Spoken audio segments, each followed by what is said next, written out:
இன்னைக்கு நம்ம பார்க்க போகிற டாபிக் என்னன்னு பார்த்தீங்கன்னா risk management in IT project management. சரி, ஃபர்ஸ்ட் ஆஃப் ஆல் ரிஸ்க்குங்கிறது தேவையா அப்படின்னு பார்த்தா, எந்த ஒரு ப்ராஜெக்ட்லையுமே ரிஸ்க்குங்கிறத நம்ம ட்ராக் பண்ணணும். இது ரிஸ்க்குங் நம்ம ட்ராக் பண்ணுறதுனால நம்ம ப்ராஜெக்ட் ரொம்ப பெரிய ப்ரெஷரோ இல்லை குத்து வாங்குற ப்ராஜெக்டோ நினச்சிக்க வேண்டாம். Risk is something which is needed for the project which is an uncertainty.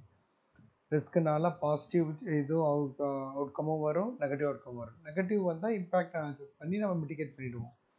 பாசிட்டிவாக இருந்ததுன்னா நியூ வின்ஸ் வரும். ஓகே, இது நீங்கள் ஞாபகம் வச்சுக்கிட்டா போதும். Okay, now coming to risk management. எதுக்காக ஒரு ப்ராஜெக்ட் மேனேஜர் பண்ணணும்?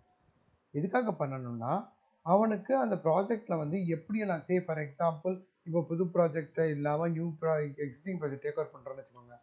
டீம் சொல்லுவோம் எல்லாம் ஆன் டைம் பட்ஜெட் நாங்கள் பண்ணிகிட்ருக்கோம், ரிலீஸ் போயிட்டுருக்கு.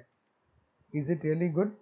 ஃபர்ஸ்ட் ஆஃப் ஆல் நம்ம அண்டர்ஸ்டாண்ட் பண்ணுறதுக்கு இப்போ நாளைக்கு இருக்கிற ரிசோர்ஸை வச்சு இந்த ப்ராஜெக்ட் போடலாம்.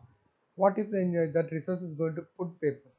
ஸோ நமக்கு இந்த ப்ராஜெக்டில் அவன் போனான்னா நமக்கு பேக்கப் இருக்கா, இல்லை வேறு ஏதாவது டெக்னாலஜிக்கல் ரிஸ்க் இருக்கா, அப்கிரேட் பண்ணணுமா, டீமோட கரண்ட் சுச்சுவேஷன் எப்படி இருக்குது, இது கரெக்டாக ஓடுறதுக்கு காரணம் டீம் சைஸ் இருக்க நான் மெயின்டைன் பண்ணுறேன்.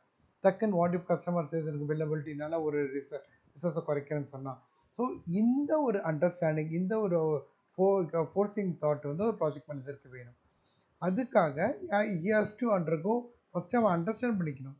அவன் ப்ராஜெக்ட் வந்தாச்சுன்னா என்னென்னலாம் நமக்கு சுற்றி என்ன நடக்குது, சுற்றி யாரெல்லாம் ப்ராப்ளம் இருக்கும், எதெல்லாம் ப்ராப்ளம் க்ரியேட் பண்ணும், இதை நம்ம பண்ணுறது தான் ரிஸ்க் மேனேஜ்மெண்ட்டுன்னு நம்ம சொல்கிறோம்.